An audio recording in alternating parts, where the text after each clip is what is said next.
AD Drew and I are co-hosts of the BCSN Sports Wrap. We talk about all things related to HBCU athletics. From the games, teams, coaches, and fan interest stories, we cover it all. You can find our shows on Facebook at BCSN Sports Wrap, YouTube at MyJBN Online, and everywhere you listen to podcasts like Anchor, Spotify, Google, and Apple Podcasts. You can also find the show on the Jericho Broadcast Network's app. Make sure to download. We look forward to you joining the conversation and being a part of the show.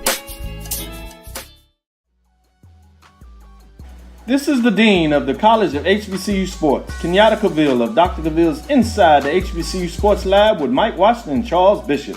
Come mix it up in the lab where the course lecture is in session every Tuesday from 6 o'clock p.m. Central Standard Time on Facebook Live, YouTube Spreaker, or the BCSN app, as we discuss all things about the HBCU sports culture, including exploring the week that was in the sporting HBCU diaspora, as well as the upcoming week of HBCU sports. With me, the Dean, the College of HBCU Sports, on Dr. Cavill's Inside the HBCU Sports Lab with Mike Washington and Charles Bishop. Course lecture dismissed. Choice Hotels is a family of brands that helps you get the most for your money so you can be any traveler you want to be. You could be a free hot breakfast hero at a comfort hotel. Yes! That's how you waffle. Mr. This script got a plot twist at a Radisson hotel. A business big leaguer. Go for key. Even the ultimate pool float inflator. With 22 brands and the best value for your money, Choice Hotels has a stay for any you. Book direct at choicehotels.com, where travels come true. Gotta get the corners. You're looking for the latest information on Southern University sports, the Southwestern Athletic Conference, and HBCU athletics. There's only one place to go. Tune in to the Carlos Brown Show, exclusively on the Black College Sports Network.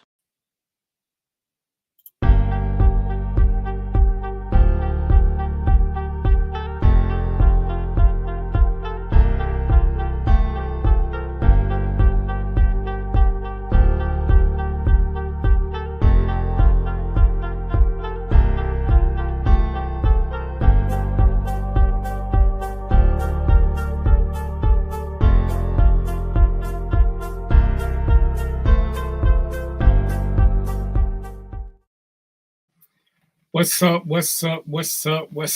Hey, it's a little dark up in here, ain't it? I'm looking a little guilty. Today is the 13th of November, 2024. How y'all doing? What's going on in your world? Y'all behaving yourself? What's up? All right, well, there's so much to talk about in so little time. This is going to be a fairly quick show. I'm a little hungry and my daughter ain't feeling too well, so I'm going to have to get back to playing good daddy. So I just want to start off with a couple of things. And first thing I want to do is I want to start off with an apology. All right. If I offended anybody last week with my rant about Christians, please accept my apology. Especially if you are one of those judgmental, condescending ones. It's just like the comment when Theo talked about Obama. It wasn't for everybody, it was only for a select few. And it's crazy how I know some good Christians who accept me for who I am, like I accept them for who they am. And we just move forward. Ain't nobody judging nobody. Ain't nobody trying to convert nobody. They respect my opinion. I respect their opinion. I think that's a fair exchange. I don't try to get them to come to my side. They don't try to get me to come to their side. The boss of this show, you know, we see things differently. There's no need for us to acquiesce to each other. We're just different people. What's right for me? What's up, Saga? When you coming on the show, brother? What's right for me may not be right for you or somebody else. What's right for them may not be right for me. Don't mean it's wrong. It just means it ain't for me. And we got to learn to start accepting that for what it is and just riding with it, you know? So it wasn't my intent to lump all Christians together. Just the ones who insist on wanting to be judgmental and keep trying to scare you with you going to hell or whatever it is they got to say. It's old. It's old. And if fear is the only thing that you're running with, then yeah, you're gonna lose me. So I just wanted to get that out the way. So we got, what's the day? The day's the 13th. We got a few 6 good weeks left, maybe, before New Year. And y'all start learning about these resolutions. What's up, boss? Look at that. He stepped in right after I was talking about him. So y'all got all these New Year's resolutions set up, and New Year's resolutions wasn't the topic, but it could be a great thing. The only problem I truly have with New Year's resolutions, why not start today? If you're going to do it, there's no time like the present. Why keep putting it off and, well, I'm going to start the first of the year? Why not today? Why not today? Especially if it's something that you know that will improve you. Why not today? I want y'all to kind of explain that to me so that I can understand the mindset, because you keep putting stuff off and you keep putting stuff off, and guess what you learn how to do? You learn how to keep putting stuff off. So what's getting accomplished? Nothing, because you always holding on to tomorrow. And as Annie said, tomorrow, you're always a day away. So if we're going to do something, let's go ahead and prioritize it. If it's good enough that you think, hey, you know what? I can do this and make myself a better person. Start it next week. Unless, if you got the petty gene like I got, then I might understand. What up, Joe? Hey, man. My friends are hilarious. They are hilarious. They will text me in the middle of a show as opposed to speaking on the thing like normal people. I'm going to put an ad in the paper. I'm going to get me some normal friends in 2025. You know what? I'm gonna start tomorrow. I'm gonna get me some normal friends, cause all the ones I got, y'all are special. I'm surprised y'all ain't getting the check, and it might be too late with this new regime coming in. Ooh, we're gonna do a quick segment on that on the show, cause man,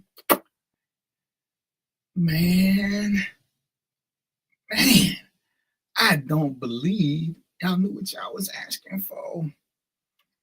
All because you wanted lower rent and a stimmy check.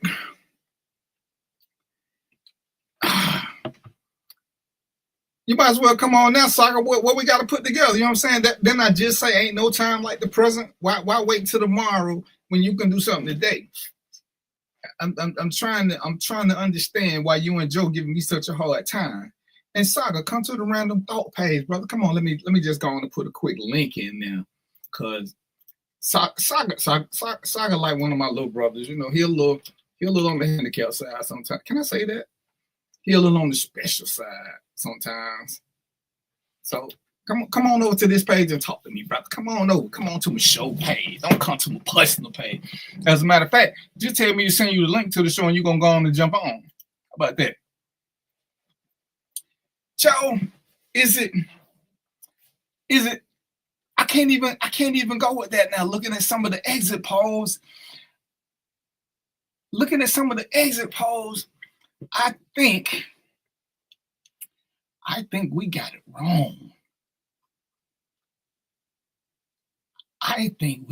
wrong. And I think, what up, Brandon? I think that they dislike us more than we thought. I think that the election has shown that despite some of the advances made in today's society, most white people ain't willing to give up their white privilege. I think that's what it showed. I have to take a step back, and a lot of things that were thought about the black man, this vote turned out to be, it showed them that it wasn't what we thought.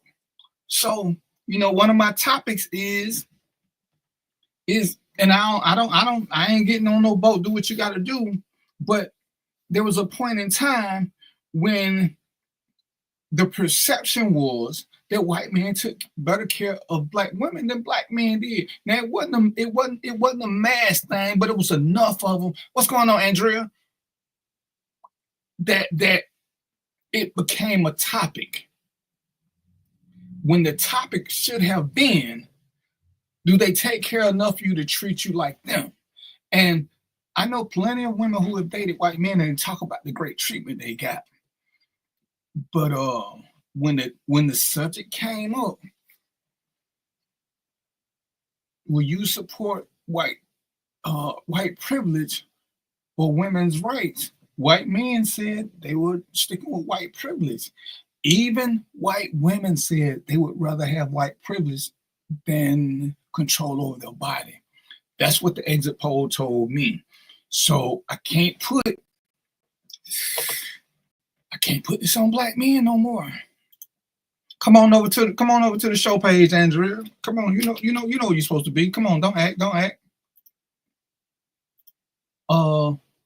Brandon, I'm glad to have you. I think this is the first time you've been on the show, but we've been friends for a minute. So I need for y'all to come on over to the Random Thought page where people can see y'all talking and help me get my credit and spread the word about Random Thoughts with DVP. So just click on that link, and then it'll bring you right to the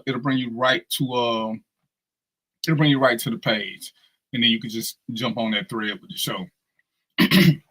So my thing is now is, the thing was the black man or the bear, and everybody was saying, there you go, what's up?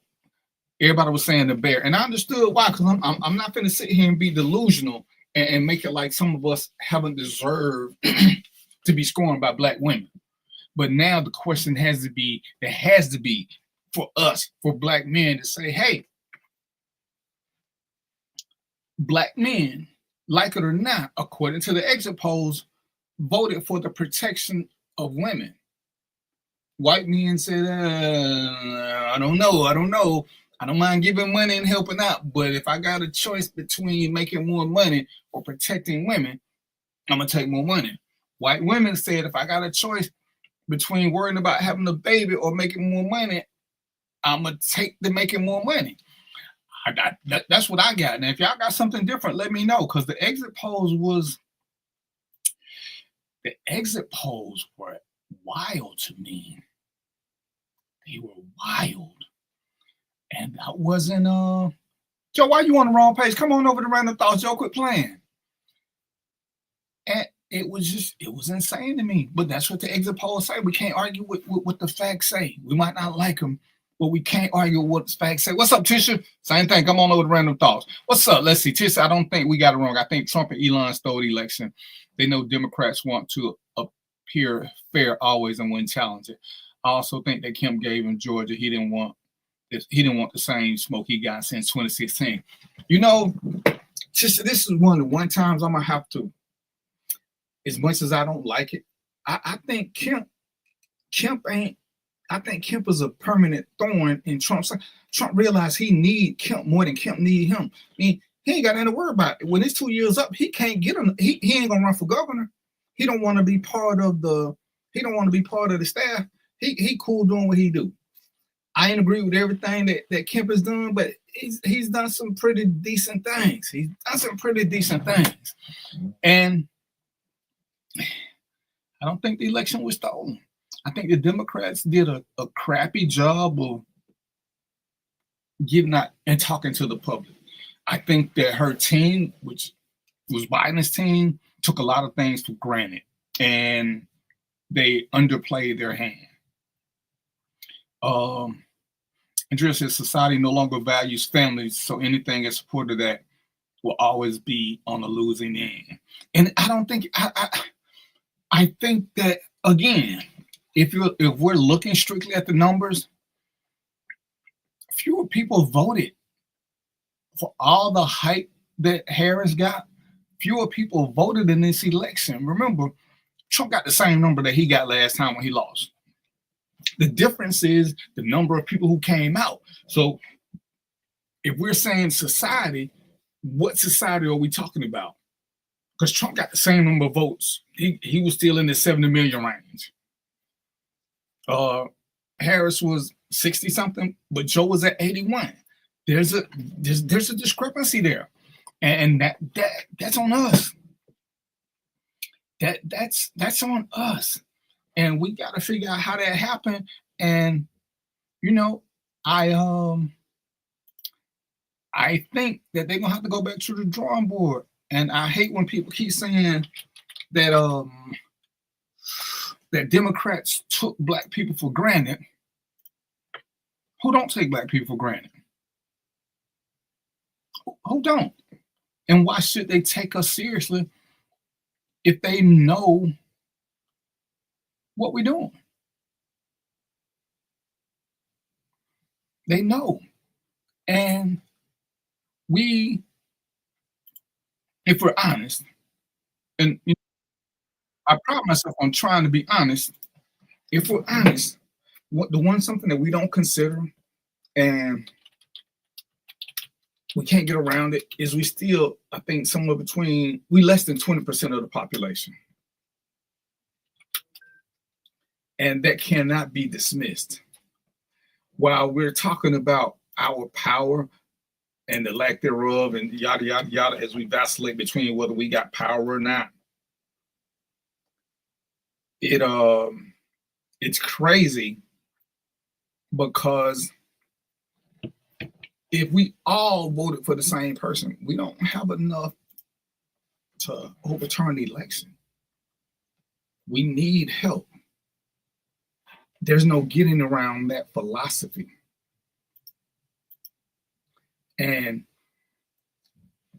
until we understand the process, we're going to be processless. You know what? Joe got a lot to say, so we're going to get Joe on the show because he playing. He playing. That's what he doing. And I don't know why he playing. Andrea, you want to come on the show? Because let's get some healthy dialogue going. But yeah, we can't keep acting like everything is hunky dory when it ain't. And that's us. We can't keep acting like we the boss of bosses, and we not. We can do some things, but we have to have a plan. And let's see, the privilege is who I'm speaking about. They vote, so but we get a vote, and I don't knock anybody, because hey, your ancestors, my ancestors, everybody, they did what they did for us to have the right to vote, and I'm okay with that. I truly am. I don't think we should tell anybody who to vote for, because we don't know what anybody's priority is. I had some people calling me, telling me that they are actually cool with A, either not voting, or B, voting third party. And Malcolm talked in his book about the ballot or the bullet. And again, this is just me. You earn the right. You have earned the right to vote for who you want to. You earned it. I'm not even finna get mad about that. What I get upset about is, and I can't even say upset. What I get upset about is how we play the woe is me card. Oh, I ain't really think she had a chance to win. And it's like we set ourselves up to always be heartbroken and act like it's okay, because we don't know what it takes. And again, as I always tell people, we gotta vote in our local politics. That's what we gotta spend more time. If we had more people who were doing our deed, they could educate us more, but we don't have that because they don't have to. They don't have to. I live in Georgia, and I ain't far from Fulton County. What's up, Solo? And I ain't knocking Fulton County, But Fulton County got one of the worst sheriffs on the planet, but he won. And he had some people who wanted to run, but they ran thinking that they could just talk about what he wasn't doing alone, but they didn't go to the areas where voters vote. And I never understood, I still don't understand why y'all not going to voters? I mean, having a good speech is cool. Talking to us is cool. But if I'm honest, and I'm hoping Joe gonna show up, when you're trying to win an election, the first and most important thing that you have to do is go to where voters go. Go to where the voters are, not to where the numbers are. Go to voters. And I'm using Fulton County now. For us to get a better sheriff,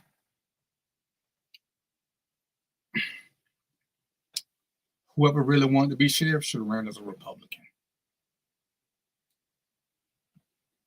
Because a lot of people in Fulton County, they're not caring. They're not going to jail. The ones who are going to jail, they can't vote. So you saying you're going to do the jail and you talking to a bunch of people who can't vote, won't vote, don't vote, what good is that? But if you talk to voters who vote and care about where their money goes and their tax dollars, you stand a better chance of winning. When you're doing this whole presidential thing, and a lot of people, it seems, more than we accepted, were upset with the whole process. And what we're good at, we're good at blaming each other. It happened, and we gotta move past that and try to figure out what we got to do next. Because I think the next 4 years will truly be transformational. We're going to learn a lot about a lot. I believe we're on the verge of becoming a third world country.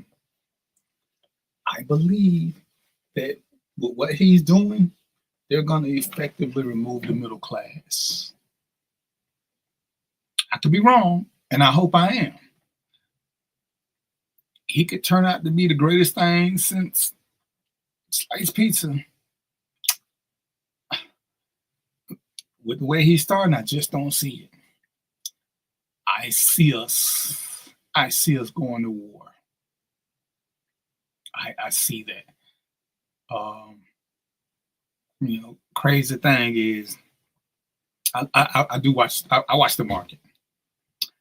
The best time to buy TV is right before Super Bowl. That's when TVs go on great sales. Great sales. Well, damn it, my TV died the other day. And it's in a spare room. And I was going to wait.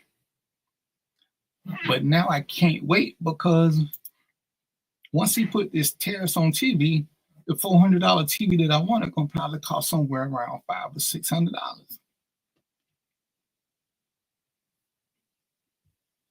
Because that's how tariffs work.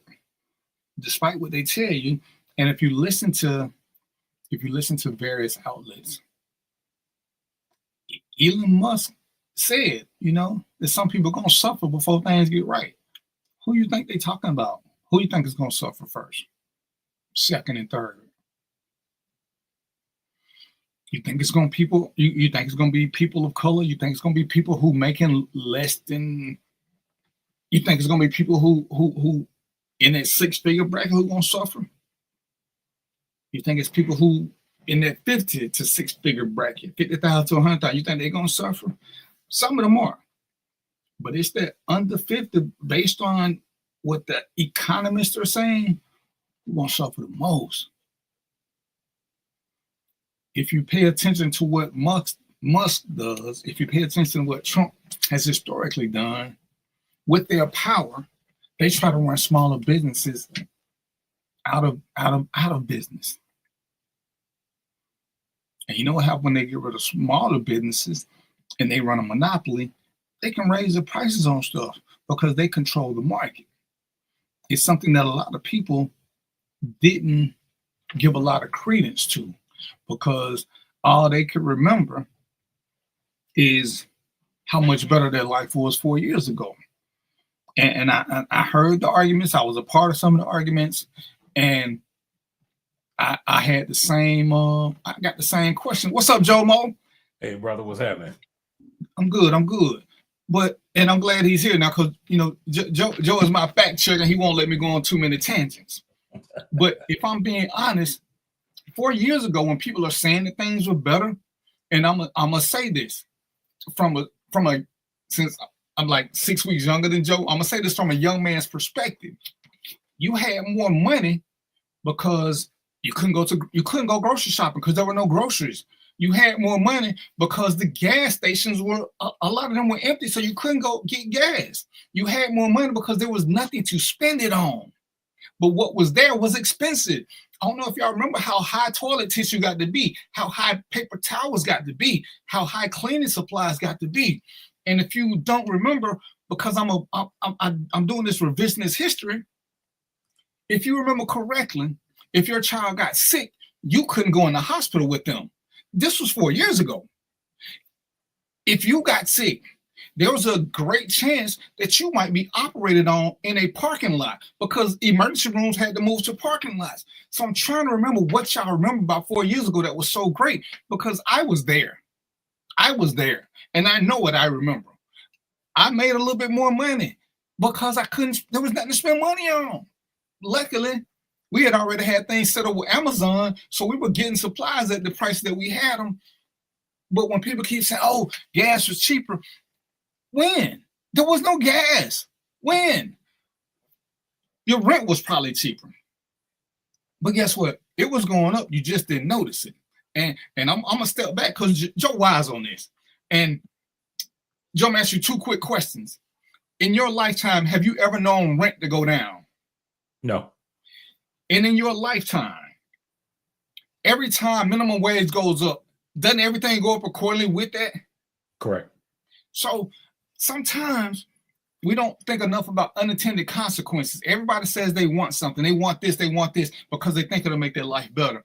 And we have not learned to live within our means. I have several friends who live in Washington State. And when I did a show about the minimum wage, and Washington State was one of the first ones who went to a statewide minimum wage of $15 an hour. And they thought it was going to be great. And you know what happened in Washington State? People who were working 40 and 50 hours at $9, when they went to $15 an hour, they started working 21 hours, 22 hours. So they didn't get none of the benefits or perks. They actually started making less money because the hours got short because they hired more people and they didn't pick up what they thought. But I'm trying to figure, and I'm going to turn it over to Joe in a minute. Joe had a career. I had a career. Careers allow you to do some things individually. Some. When you have a job and you're trying to get that nice apartment, you've already set yourself up for failure. I ain't knocking you from trying. But sometimes we need to do what we see other minorities do. They live in groups so that they can afford to do certain things. And I'm talking to one kid and he complaining about his $1,800 a month rent. And why are you trying to live by yourself? So you got to work 2 full-time jobs, but you want to stay in an $1,800 apartment that you don't never get to be in. So really, you're working 2 full-time jobs. So you're working 16, 17 hours a day. So why do you need such a nice place just to take a shower? All you really need is a room.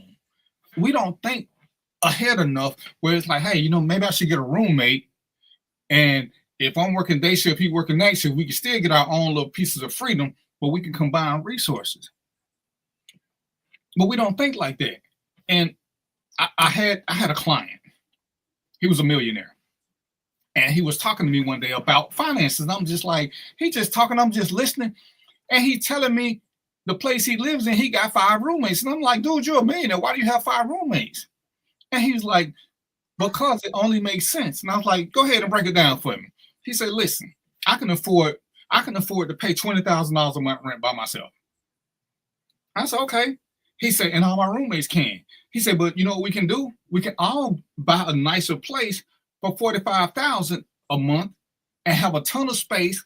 And what it allows us to do, when one of us falls in love and we get ready to buy our own place, if we decide to move out, we don't hurt our friends, but everybody can still coexist.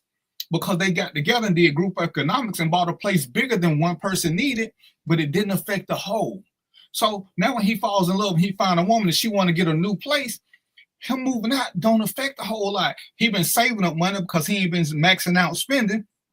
He had a comfortable man because he ain't even paying 20 now because all of them got a place. It's 5 people. The mortgage is, I want to say he said it was 45,000. So 5 times 5 divided by that is 9,000. So he actually is saving $11,000 a month by having roommates.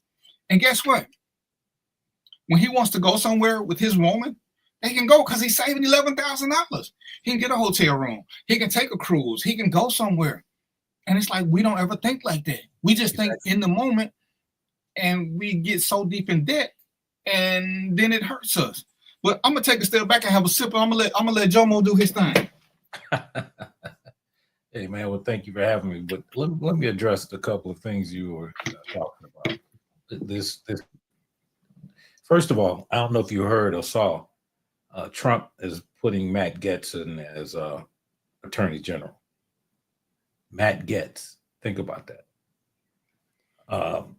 But let's talk about some of the things that happen here. And you commented earlier, but I'll say this: religious hypocrisy mixed with white supremacy and self-hatred did us in.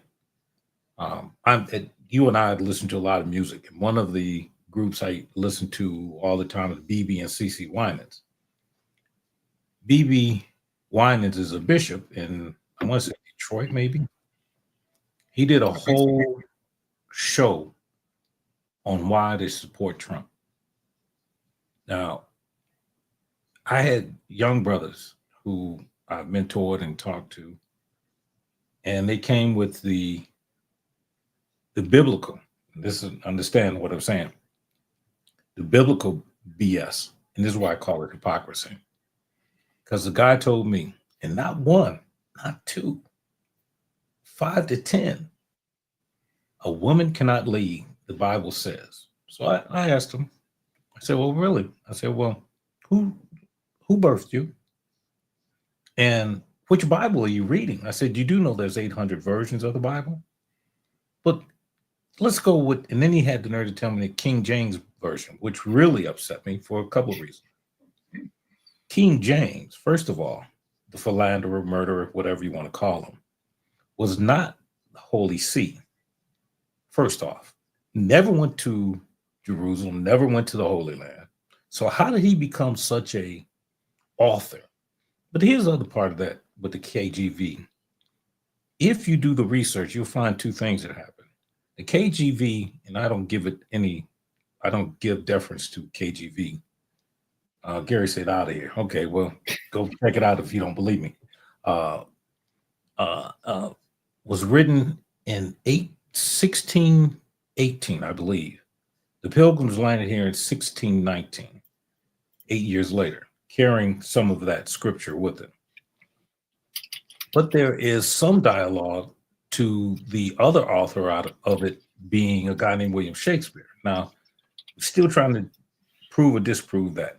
But more importantly, the KJV does not have what I would say, the biblical or the referential power of some of these other Bibles. But be that as it may, let me go to the second one. There is a city within the state of Michigan that's all Muslim. The Arabic type Muslim, not the Muslims as we know them as the Nation of Islam. The real ones. And well, we'll talk about that too. Remember, the Arabs were some biggest slave traders too, but that's a whole different story in itself. One of the imams said that he told his people that they could not vote for a woman because it's against their religion. So now you've got 2 edicts, 2 religious edicts that says,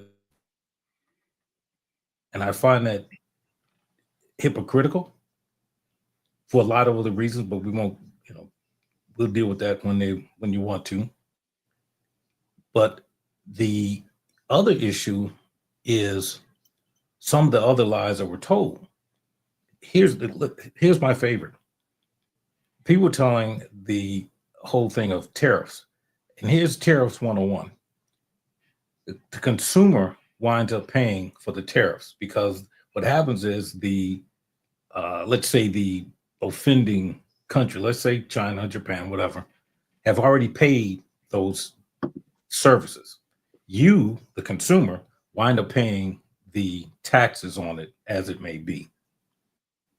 So now this whole movement that he's going to raise the tariffs, no, that means that you, the consumer, are going to pay more. The other thing that I thought was interesting was the guy's a convicted felon. Anybody on this that's listening, tell me, 34, yes. Here's the interesting thing.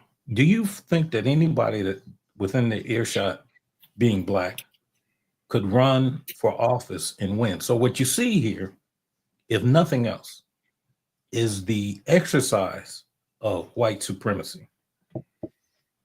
If you don't believe it, try and run. Try and run. Any one of you with a conviction, any conviction, a felony conviction, I'm sorry. Try to run for something, see if you don't, wait till you feel that smoke. But now there's so many other things that are coming along with this. He's now putting Ramaswamy and Elon Musk and Elon Musk over the Department of Efficiency, which doesn't exist, so he's going to create one. But he talks about draining the swamp. Didn't you just build another swamp? Matt Gaetz was under an investigation for ethics for drugs and underage sex with minors. So if this isn't white supremacy, I don't know what is. Here's a guy, and here's the other thing. And you and I have talked about this before. Lord knows I don't like everything the Democrats do. I think that if anything, they're feckless, and that's a polite way of saying something else. When they need to stand, they sit. When they need to sit, they try to stand. What I did find from my white friends was that in every argument, they said one thing. If he says it, he does it. So what does that mean exactly? Well, he does what he says, and he says what he, I mean, it's kind of Dr. Seussian, if you ask me. He says what he means what he says, that kind of shit. Pardon my language. But it's laughable that people fell for it. And you were talking about the exit polls. I want you to look. I've got some polls I'll send you when you're ready. Biggest problem was they couldn't get past the fact that it was a woman. I heard everything from she slept her way up, which again, a lie. But let me say this. Every other race defends their women. Every other race. You can't go nowhere. Trump's wife posed nude on a plane, his plane, whatever, did all kind of stuff. Never called that woman out of her name. Called Kamala, not only did they not refuse to call her by her title, called her a whore. Where, and none of our press, black press, be it as small as it may be, took offense to that. Did you hear one person call Melania Trump a whore? They know better. And what is that related to? White supremacy, because you can't call that white man's woman a whore. Yep. And it's just straight fear. But again, and we fell for it. Now, you said something a few minutes ago. We are 13 to 15%. Well, in certain areas on that, but that's why they look at certain demographics. But I will tell you this. The Democrats would, because they're somewhat feckless, not somewhat, they are feckless. They bring out the one-trick pony. Now, you would think that their analytics would have been different because they ran a female candidate before. Her name was Hillary Clinton. So you telling me that those analytics failed you, or you were not listening? So what got this guy elected? Well, again, I'll tell you the mixture of the religious hypocrisy, white supremacy, and our hatred of ourselves. I mean, the minister has been talking about self-hatred for how long? And for those who've been in our field, I could tell, and I'll tell you my own experience, that I got hurt on my job by other black officers than I did by the white ones. because no matter what you do, tell me if I'm right on this or not. When a black man speaks from a position of knowledge, he's deemed arrogant. When a white man speaks, and he may not even have experience or knowledge, he's deemed intelligent. I'll argue that all day. If I'm wrong, please stop me. And you know, you're not. I think we both are there. It's one of the things when I was looking and they were talking about is I think a lot of us men in general secretly want to be him because, and you know, you said something that I always laugh at. Everybody say, "Oh, he said what he mean," and I'm like, "Yeah, he double talk." So one of them got to be true because he can say he support abortion and he can say he against abortion. He can say that 5 minutes apart from each other. Wait. Let me give you. I'm glad you're right. Think of this.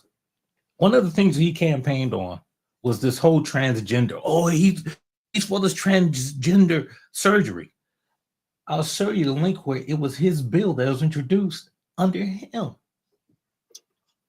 And it's like I was reading the article, and the guy said, you know, this is on us.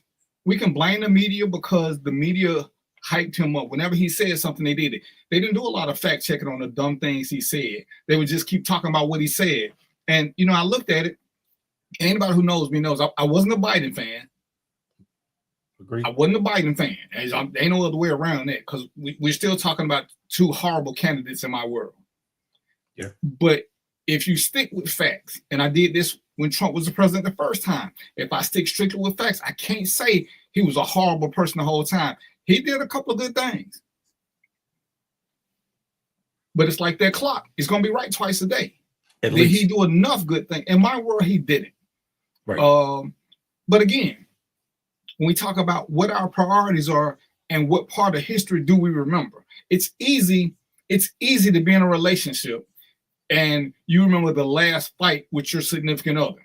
And that's the one is the current fight. And that's the one you saying, I'm finna get out of here. But, and I'm gonna use me and Joe, for example, because we're married.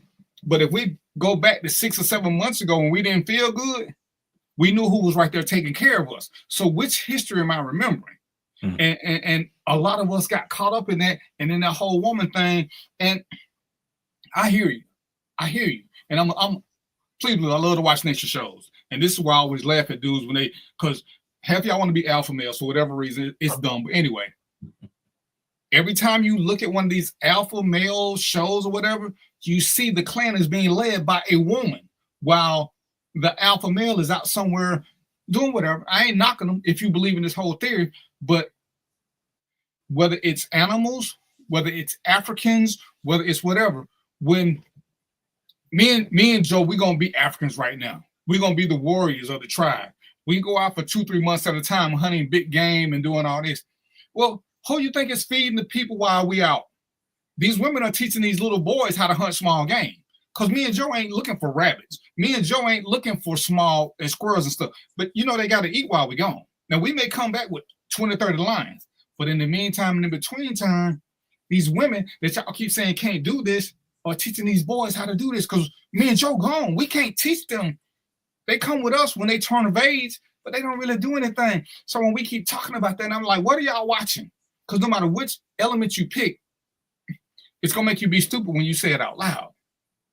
But brother, are we to the point where, and like I said, this is where I have to defend black men just a little bit more now, because it wasn't the black men who turned this time. They kind of voted with black women, not like I think they should have, but they did it more so than any other race. So when we're talking, because I heard a lot of the chatter, and I think I ain't got a chance to put my finger on it and have some more town hall meetings, but it was more dudes who didn't go for that than men. And y'all know I make the distinction between men and dudes all the time. We may look alike, but we're not the same. I stole that from Colin Powell when he was talking about black people and coloreds. We may look the same, but we're different. There are a lot of dudes who are intimidated by powerful women.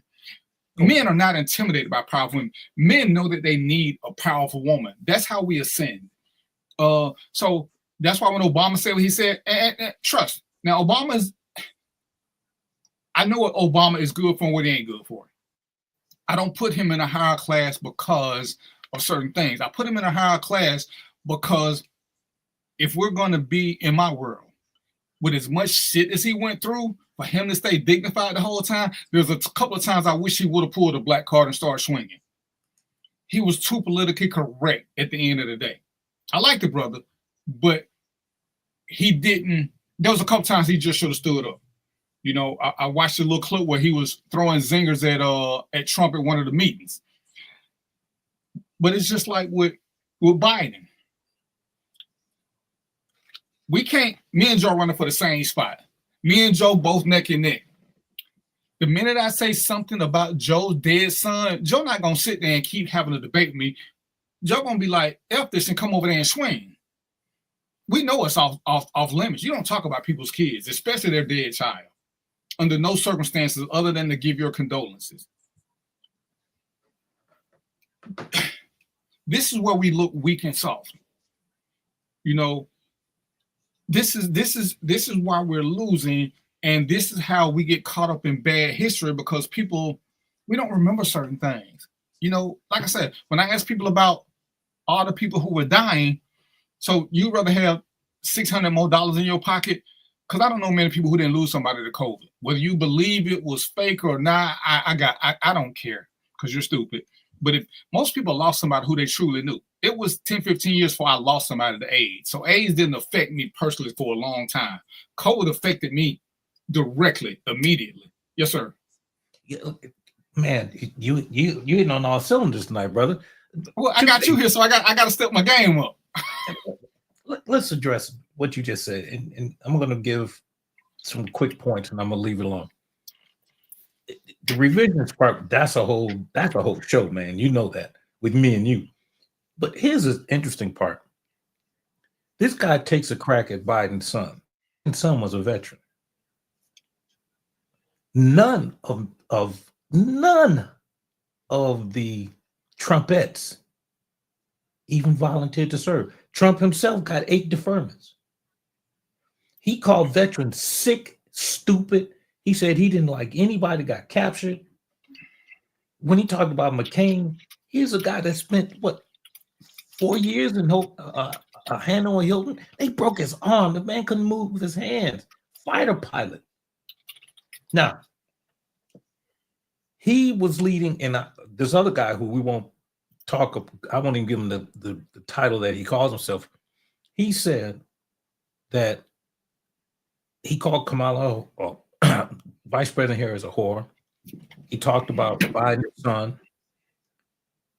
And nobody talked about the fact that this guy had, 3 kids out of wedlock? 1 kid, or a couple of them should be called, according to our laws, could be considered bastards if you really want to. But nobody called this guy out. He called Ted Cruz's wife ugly. Woo. He called somebody else's wife stupid. Everybody who kissed in the ring, he said something bad. He said something bad about their spouse. He talked about Marco Rubio. I would have punched him out. But let's go back to something you said again. You like to say you hit on all cylinders. We are part of this problem too, because we do forget history. I heard a brother on one of the shows talk about, a big Trump supporter.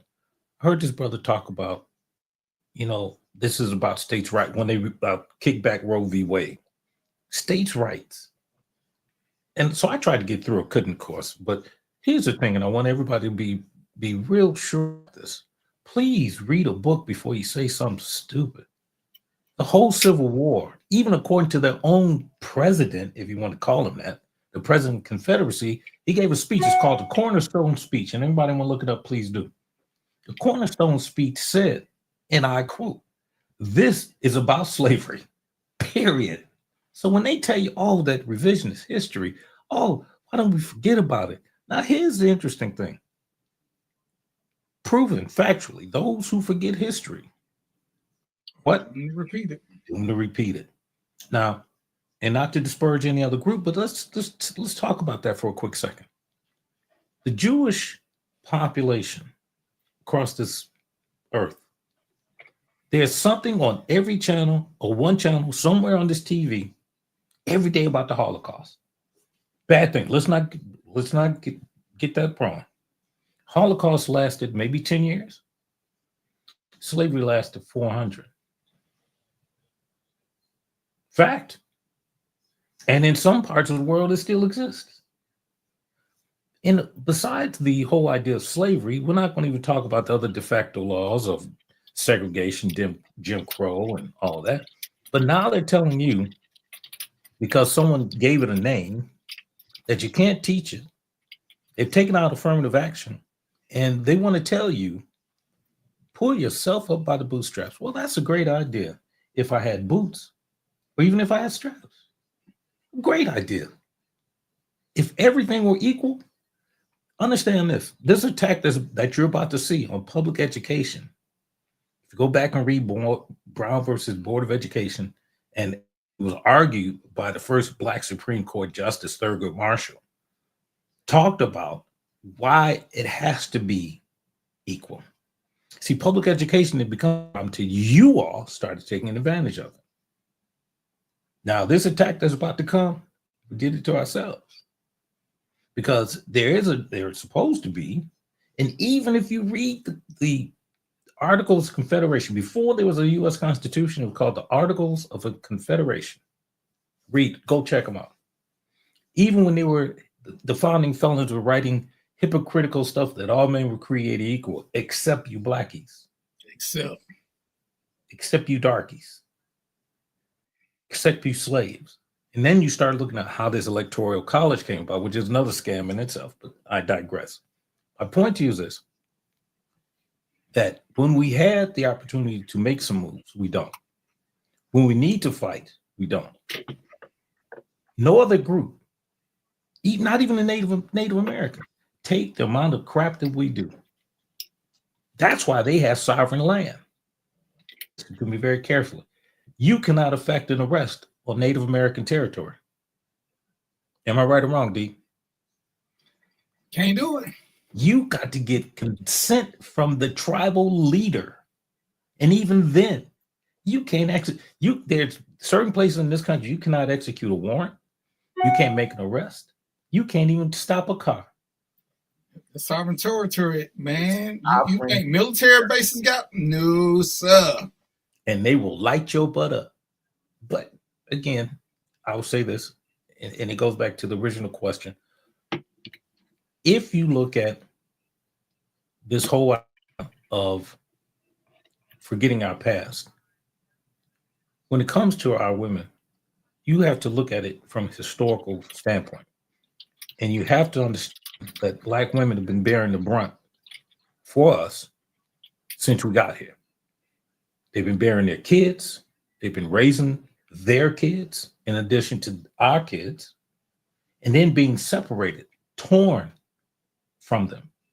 Now, I will say this, and I don't tell this, and probably the first time I've told you, we were able to find my great-great-grandmother's slave sale papers.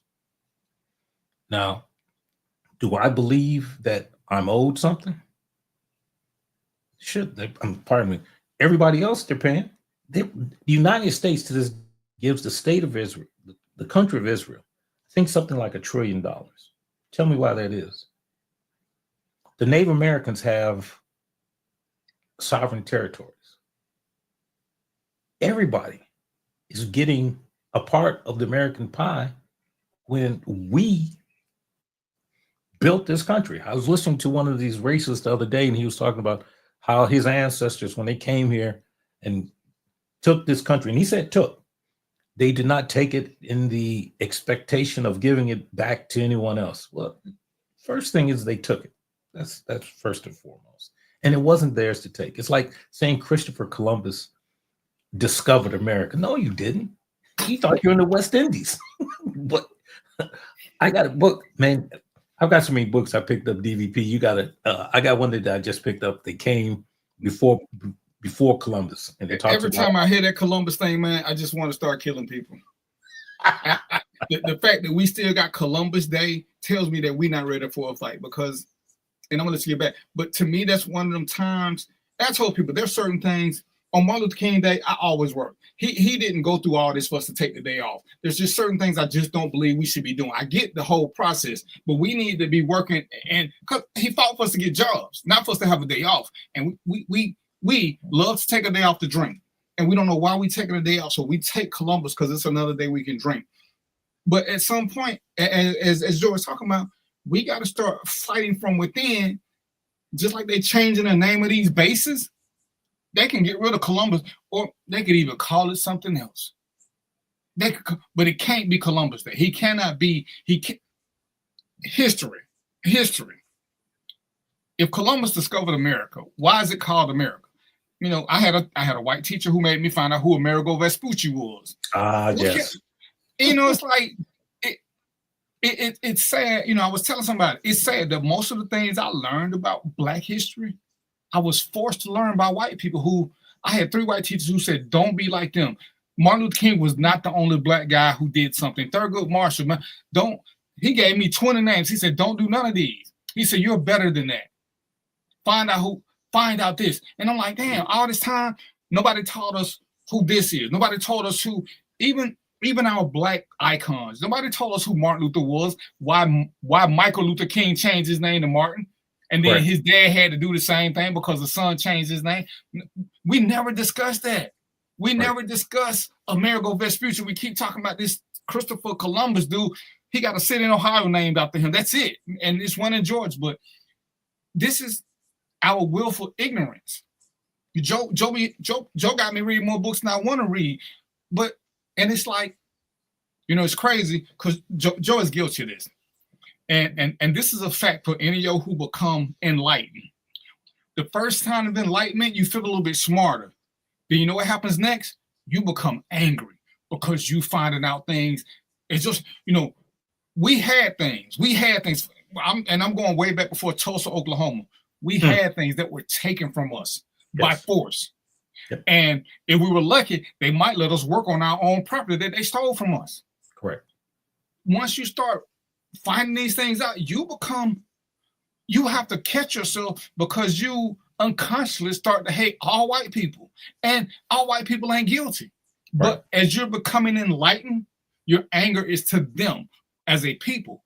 And it's like, you know, at some point, and I'm going to let Joe have the floor back, at some point, we have got to stop praying and do something.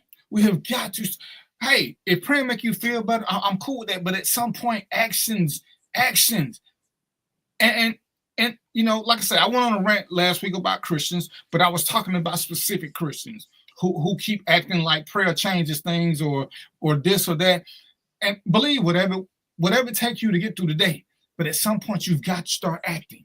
You've got to start acting. You can't pray that your rent gonna get paid. You can't pray for a job. You can't, you know, one of my favorite memes is get a job, and I guarantee you within 2 weeks you'll have some more money in your account. All this other stuff don't matter.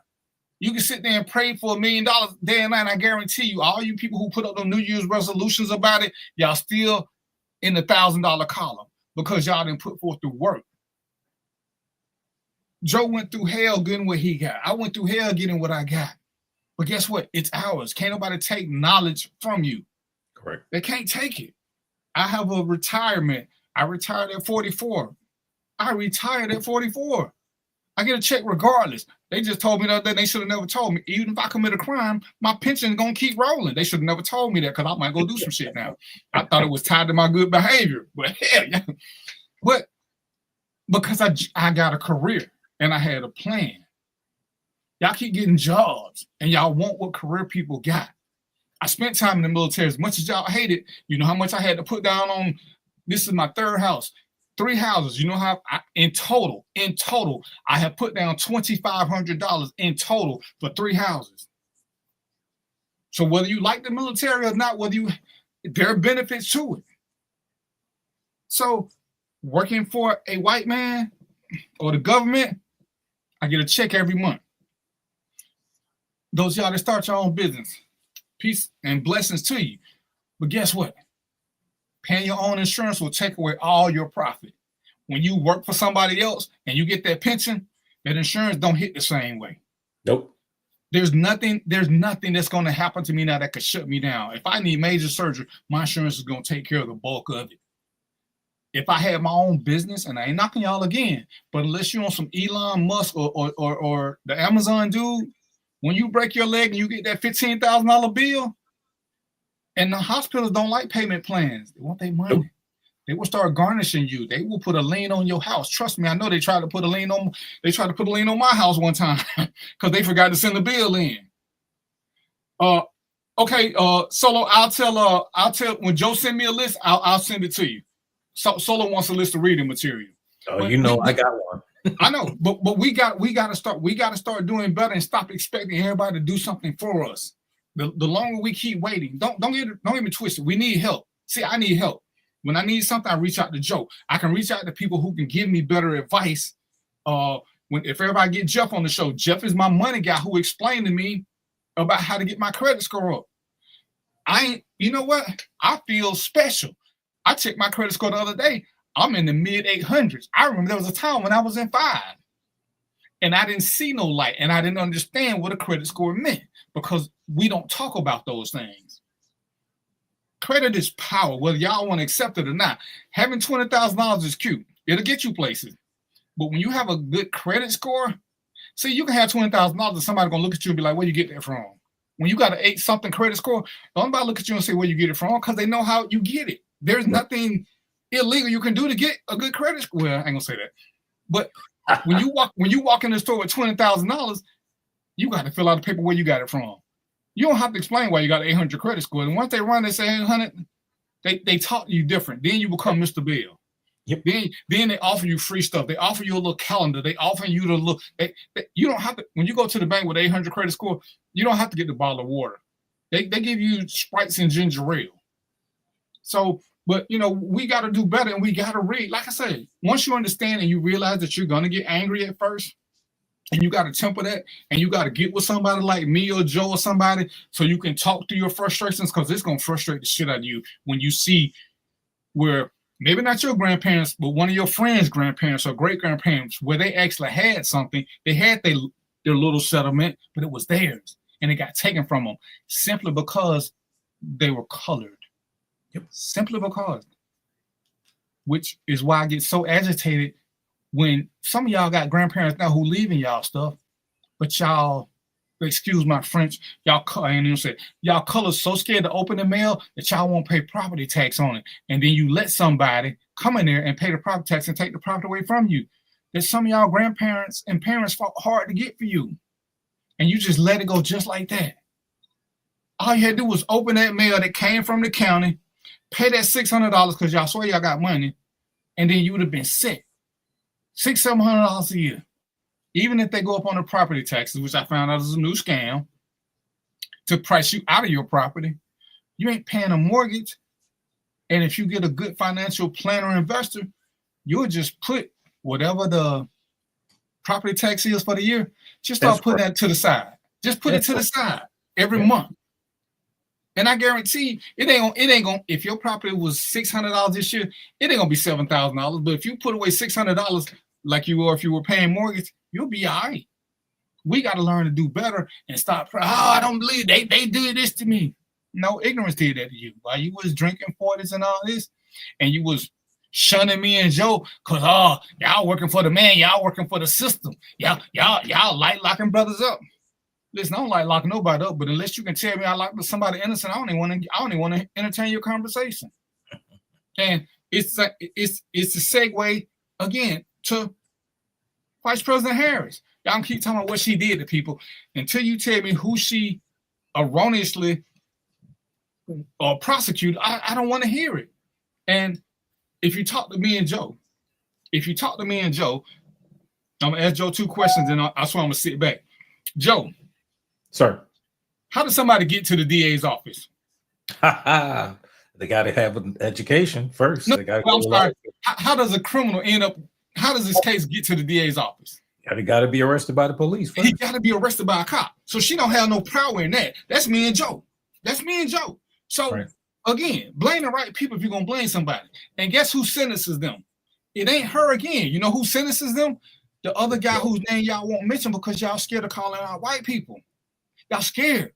The what's the little boy who Rittenhouse who got off in wherever it was? Kyle Rittenhouse.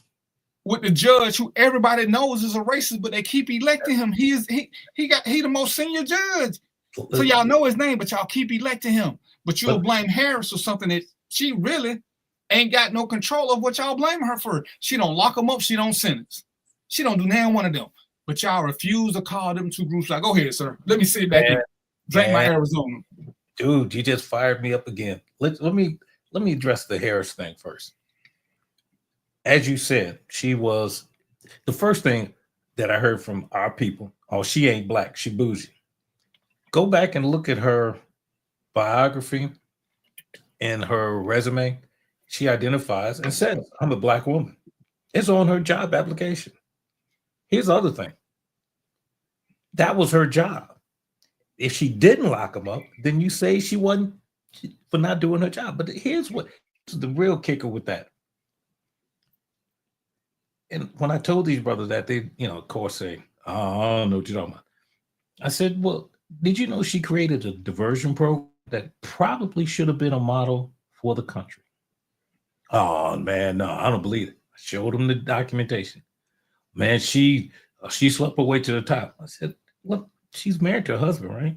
She has no kids. I said, but Trump cheated on his first wife with his second wife, cheated on his second wife with the third one, had kids out of wedlock, but she slept her way to the top. I said, but here's the other thing. And the one thing that bites me to no end, the most important, all politics is local. Let's agree on that one. The judges are a special election because in a judge's election, it's not the total votes, it's the number of votes you get for yes or no. So, and here's the interesting part. So let's say we got a judge that's a real butthead, and you've got a populace of 5,000 people that vote, but only 2 people voted yes for him. 4,998 people didn't vote at all. Because of those 2 people, he wins the election. Listen very, very carefully. The judges are the most important work, I think, than anything else. But let me just throw this when we're talking about the judges. For all those non-voters, you're a bigger problem than anybody else. And let me tell you why. People complain about the judicial system. Oh, this is a hanging judge or whatever else. You could be on one of those juries that could possibly save somebody's life, job, whatever else. But because you're not a registered voter, they're not going to call you. So guess who they call? So don't complain when they get all white juries or juries with people that don't look like you, because your own people are not registered voters. So also when you throw that jury summons away, you're doing the same thing effectively. So just think about this. When your nephew, niece, whoever, cousin gets them 100 years, you did it. You helped them get the 100 years. You don't want to admit it, but you did. And correct me if I'm wrong. Yes. Not only do you have to be a registered voter, you have to vote. Just simply registering won't get you on there, if I'm not mistaken. You have to vote because they go with active voters. Yes. Yes. Okay. I just want to make sure y'all understand that. Oh, I registered. You have to still do your due duty. That's how you get. That's how you get to the jury pool. But again, the judges. Think about this. Out of 5,000 people, only 2 people voted for this judge, and he or she wins because of 2 people. Because you didn't take the time to mark that box. And I would tell anybody listening, DVP knows me. I probably voted with more Republicans and Democrats in my later stages in life. However, understand the history of the Republican Party as we understand it today.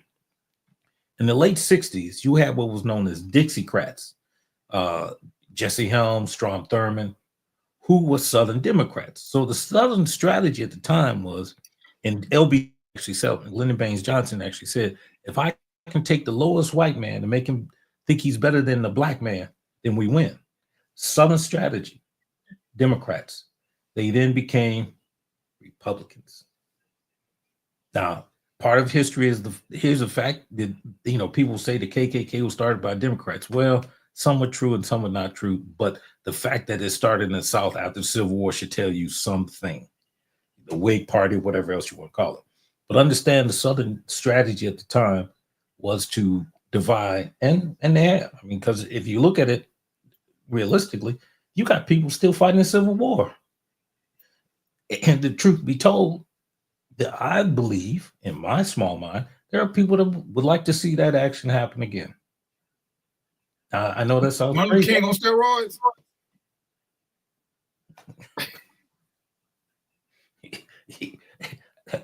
If I would ask anyone, before you start quoting King, go read a letter from Birmingham jail.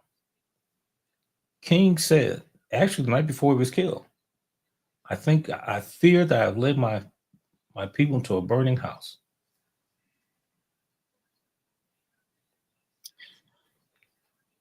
Joe, stop. Have you seen the thing about the teacher who was suspended for talking about King and saying it was partly his fault because they told him to be quiet and he wouldn't shut up? No, I missed that one. I was like, wow. Wow. Well, I got a document. I got to find it, send it to you. There's some proof that if you look at when Malcolm was killed, there was some discussion that there were some meetings between King and X. And what you saw was King moving off not moving, but moving away from people thought he was an integrationist. He actually was not. And X was coming off of Kill All Whiteys. Allegedly, the story goes that they were planning to put together a coalition. And that's what got him killed. Because, the theory was behind the counter-intel probe, but again, we're getting off into some stuff that people have to read to understand. But the counter-intel program believed, and it did its job, was that we've got to take out the heads of these Negro leaders because it'll take 30 years, and it's documented. One of Hoover's master plans was that it would take 20 or 30 years for them to get other leaders. And so far, they haven't been wrong, because right behind, when they killed King, they killed X, then they executed, again, killed, murdered, the Panther Party. Now, here's the interesting thing about the Panther Party, whether you like them or not. Go look at any social program and look where they originated from. Head Start, some other literacy programs, feeding the poor. But again, that's our ignorance, because they'll let us tell us about the violent portion of it, and we won't read the rest to see what they actually did. And this, like I said, ladies and gentlemen, this is where the enlightenment comes in. And I've learned. Like I said, y'all can't see me now, but I got 3 screens up, because as people tell me stuff, I'm running it on another screen to do a fact check, because there is usually more behind the little bit somebody told them. What I don't like, and Joe's been good about this, and a couple other people, they'll just tell me something. They may give me their opinion, but they don't state their opinion as a fact of what really happened. They'll just say, this is what I believe. So you get to go read these things, because people can take what they want out of anything. And this is where sometimes, and I tell you, ladies and gentlemen, there's a difference between what I know to be factual and what I believe. Because I want you to read for yourself and then come back and let's have an intelligent conversation.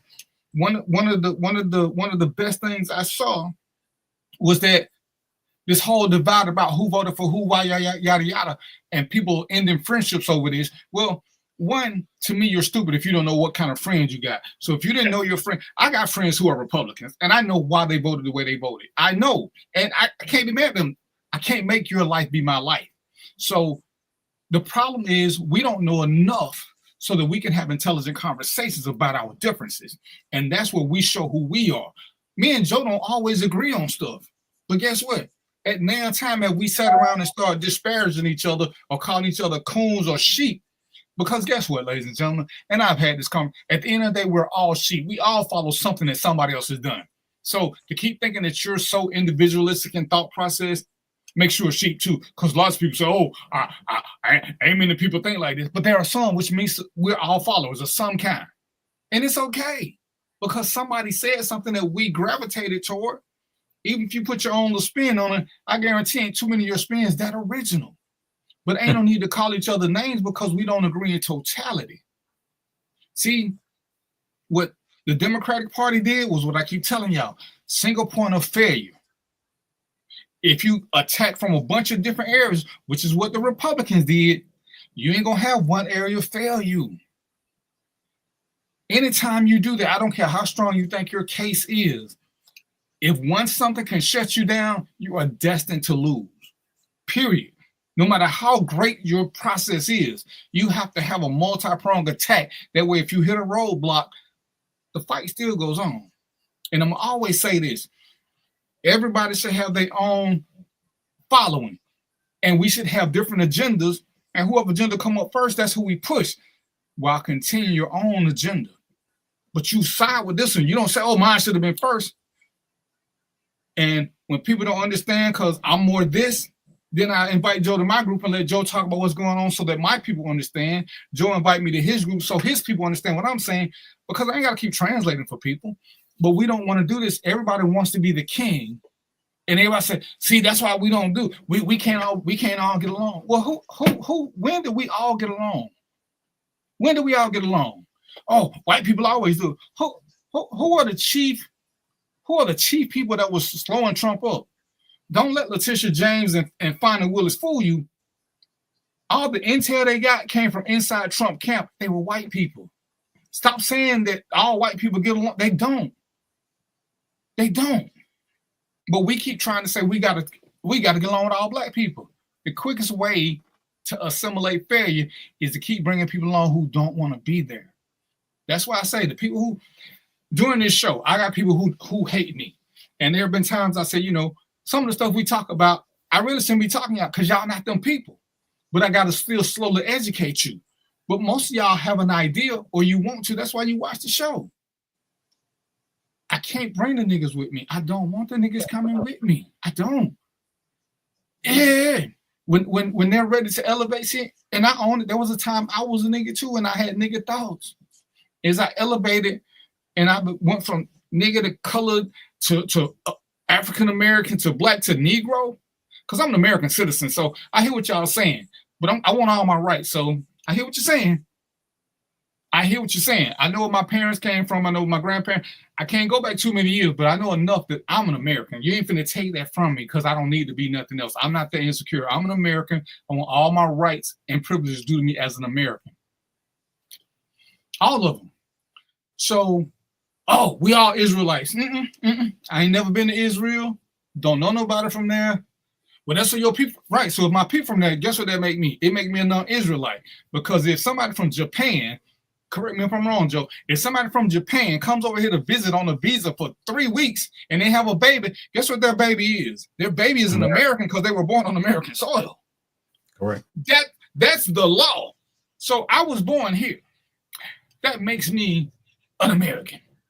I don't care where my parents came from. I don't care what they was doing or none of that. But me being born that great, it makes me a full-fledged American. All this other stuff, I hear y'all wanting to claim something. And part of the reason why we can't get reparations is because we don't know who we are. We picked a color. Colors don't get reparations.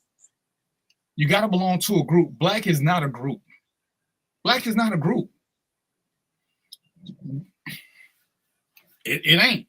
So reparations won't come to us until we find something that we can all be, so we can start the whole process. Because every group that gets reparations has an identifier that I think, except for the religious, and shit, religions on a lot of things overseas. But we keep hollering we black. We keep hollering we African Americans. But I do believe if half of y'all went to Africa, y'all would run y'all asses back over here. Oh. With the quickness. Ask me. Africa ain't what y'all think. Nope. It's a nice place to visit. It's kind of like Hollywood, but you don't want to live there. Y'all ain't built for that. They work hard. They do things differently, a lot differently. And it's a reason they don't want to be identified as us. Ask yourself that. Why don't they want to be us? sit down and get your good African friend and ask them why they don't like Black Americans, so you can hear from somebody who favors you. Talk about how lazy we are. Yep. How we don't look after our women. How we ain't finna fight all this shit we talk. The only people gonna fight is people who look like us. You won't, everybody talk. Women will talk about how aggressive African men are, but they can't talk about how they don't protect them. They can't talk about that. They're aggressive, but that's because that's what they're used to, and because they protect their women, the women let them get away with it. But who am I? Who am I? Let me. That's deep. That's deep. It's your fault, Joe. This was supposed to be an hour show. I was gonna do a quick show and get on that, but you started this. Let me add this one about the Christianity. According to historical documents, most of your slave owners were people of religious backgrounds, Christians, whatever you want to call them, which I find interesting. But I have a book, and it's out of print now. It's called Advice Among Masters. My mentor suggested it to me, and I had to find it. It took me some time to find it. I finally found a little bookstore out in New York. I couldn't put it down. I read it in a day. And you talk about hot, you talk about mad. Let me tell you just one little excerpt. This is documented. This is the difference between, people, we have a bad habit of, again, as BVP said, about revisionist history. We always like to talk about Willie Lynch. We never verified that there was any person as to that. But Advice Among Masters is in the Library of Congress. It's a documented historical. It is a historical document. But here's just one little excerpt. Reverend, I want to say it was Reverend Wright. And in his journal, he writes that they will give their Negroes a dram of arsenic to keep the sheen on their skin. Listen very carefully. A dram of arsenic, I believe, is an ounce. So they poison our people in addition to keeping them enslaved, to keep the sheen on their skin. Documented. Anybody within hearing my voice, please challenge me. I dare you. So quit talking about Willie Lynch. Talk about facts. And here's the difference. Are there such things as conspiracies? Yes. But when you prove a conspiracy, it becomes what? It's not theoretical anymore. It becomes a fact. It becomes a fact. We've got facts. We've been doing our genealogy. And like I said, my sister found the great grandmother's slave cell papers. Also found that we had a relative that served in the Spanish American War. My grandfather on my mother's side served in World War I. Oh, we had one in the Civil War. So it was Spanish American, Civil, World War I, father and uncle in Korea, and my brother in Vietnam. But here's what we have to, and I salute you again, brother. Here's what I don't want people to get twisted. Don't confuse racism with patriotism. Don't. If, again, we read history and understand there were two divisions, two fighting units, actually 3 or 4, that never got the recognition. Everybody's heard of the Red Tails, but that was only told after it was forced out. But there was a group, it was the 761st Armored Division. Their motto was "Come out fighting." They were called the Black Panthers. There was also, if you watch these World War II movies, they talk about the Red Ball Express. Well, if you do your homework, you'll find out the Red Ball Express, which kept Patton's tanks moving, which outran the tank divisions, were black. The troops that opened up the death camps, Auschwitz and Buchenwald, were actually liberated by black troops. Didn't know that. And there's more. But because we've acquiesced to these CRT BS and DEI, or I laugh every time I hear DEI, because if they're going to fight DEI, then all the Trump kids should have been fired, because they are all DEI hires. As far as all of them. All of them. They castigated the vice president on her work, never told the truth about her. I thought Tim Walz was going to punch one of them guys out when they went after his son. That was the only time I saw one of them Democrats do something that I was really proud of. Remember when they cracked the joke on his son? Mm-hmm. When he was in the audience clapping, talking about, I love my dad, or something to them. Yeah. They called him retarded. Yeah. Ooh. But you lit a fire under that boy. But somebody talks about them. But as far as history goes, I'm your guy. We talk about it here all the time. We're gonna do some more work. Oh yeah, like I say, I got caught behind this shit because I had some projects come up, but there were some things I said we're gonna do that in 2025, because I don't want to do it during holiday season, because I know y'all ain't gonna really be paying me no attention.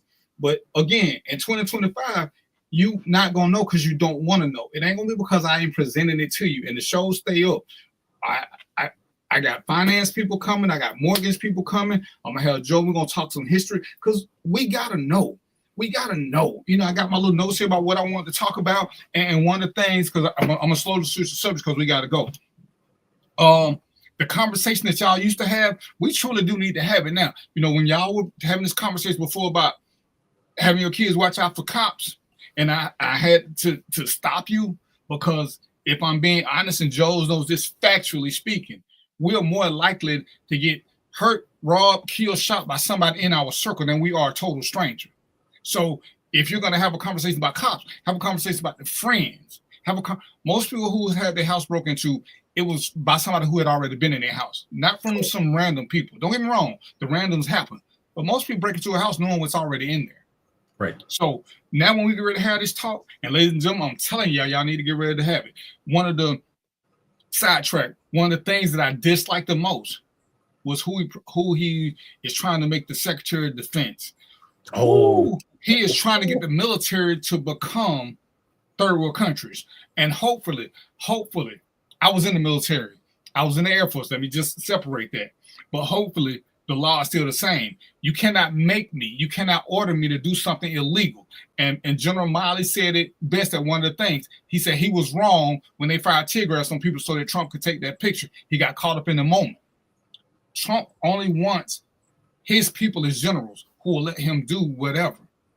But if he is given unfettered access and they start forcing generals to retire because they're making life hard for them, even if they try to fight it while they're fighting the process, they're going to eventually get phased out. Because understand this, and Joe said a word, patriotism. Some of these generals ain't going to be like his first. Some of the first generals who stayed, they stayed to keep control of him. Right. These generals already want, somebody said, these generals are de facto now. They don't have their own minds. They're there to do whatever he says. So when he wants to be general, he's going to say, this is what I want, and they're going to go through with it. This is going to be a problem. He already wants to get rid of stop and frisk. This is going to be a problem for us, ladies and gentlemen. So now is the time to tell your people, if you got friends of color, kids of color, relatives of color, if he get away with stop and frisk and he gives all cops qualified immunity across the board, I'm telling you, it ain't gonna be a good thing. It's not. And but you're gonna get your little $200 stimulus check, and you're not. And this is what you got to worry about. Like I said, that panicked me when I saw who we wanted to be there. That panicked me more than anything else, because I know what the military can do. And when they're talking about the Elon Musk and the Robinson, when they talk about cuts, the biggest cuts they talk about are making to the military. So our finest fighting forces, which are some of the best in the world. Don't get me wrong, I've been overseas. They're not all the best. They're out there, but there's some fighting forces who fight for what they believe in, not for cash or not for none of this other stuff. When you look at, I want to say the SAS and some of these other ones who got specialized units, they fight for their country because of the love It's kind of like fighting the kamikaze. We couldn't beat the kamikaze because the kamikaze was willing to die. We just had to let them kill each other, kill themselves off, but they were destroying us in the process. Most of us don't have that mentality. Most Muslims have that mentality. They're willing to die for what they believe in. Most Americans don't have that mentality. As much as I would love for y'all to think highly of me and Joe in our police careers, I wasn't willing to die to prove a point. We teach people you ain't gotta die. Come back and fight another day. Come back with the troops. It's hard to fight somebody who don't mind dying. And if these people are falling on the Trump sword, they don't care nothing about you. And if they get the military to come take over, because he already said he's gonna send the military to places where the governors won't round up the immigrants. Yeah. He already said it. So you're gonna end up with a form of martial law that we ain't never experienced. We don't know nothing about it. We don't know nothing about it. And guess what? There is no police force that I know of that could compete with an average military unit. Not a one. Let me add something to that, brother. Understand something. Once martial law is invoked, all civil authority ceases, according to the Posse Comitatus. All civil. So your judges will become martial courts. So then you come under the United States Code of Military Justice. And most people have no idea what that is. But here's the other thing, and I believe this, and I'm going to leave this alone after this. A couple of weeks ago, Trump said, and I quote, I need generals like Hitler. And nobody found nothing wrong with that. Yeah. You see the way they try to suggest it. He's just saying he needed to be loyal like that. Mm-mm. Mm-mm. He wants a Van Ribbentrop. He wants a Goebbels. He wants a Himmler. You have no idea of again because we don't read. And we don't know who these people are because we only hear about Stalin and we don't hear about some of them generals because we hear Hitler and we don't hear about his underlings who made Hitler. And read up on Hitler. As much as I know about the guy, Hitler was what most psychopaths and he was charming. He gave great speeches. Sound familiar? Narcissistic. And it's well, ladies and gentlemen, now is the time to have that conversation. Now is the time. Ladies and gentlemen, if you're gonna buy something, now is the time to buy it. In 2025, you're gonna find a lot of things outpriced. Ladies and gentlemen, if you do revisionist history, you'll see once Trump hit us with that first tariff, because y'all don't realize what comes from China. I would say somewhere between 60 to 80% of our goods at some point go through China. Everything started going up. Everything. And then with rent going up, it didn't help nothing. And I want y'all to understand what we are allowing to happen. I want y'all to understand how we are escalating this process. And if you look at what he said and then look at businesses, there are 3 businesses that said they will leave China. But guess what? They're not coming. They're not coming to America. They're going to the Dominican Republic. They're going to Mexico. They're going to, I forgot the other island. They're still going somewhere where the labor is cheap because labor is not cheap over here. So businesses ain't running back to America. It costs too much. Understand. And I hate to think like this. The only thing worse than tariffs for most of us is if everything starts being made in America, because then you're going to pay a price for that minimum wage labor. Remember what? Union Understand, labor. If McDonald's everywhere goes at $15 an hour minimum wage, there will be no more $5 meals. They can't afford it. So when you keep saying you want these jobs to come to America, you got to think of the unintended consequences. Jobs like McDonald's, jobs like Walmart, these are jobs, not careers. They are meant for seniors, whether they all seniors or they high school seniors who are trying to get their class from. They're not meant to be regular employment. We knew this as kids growing up.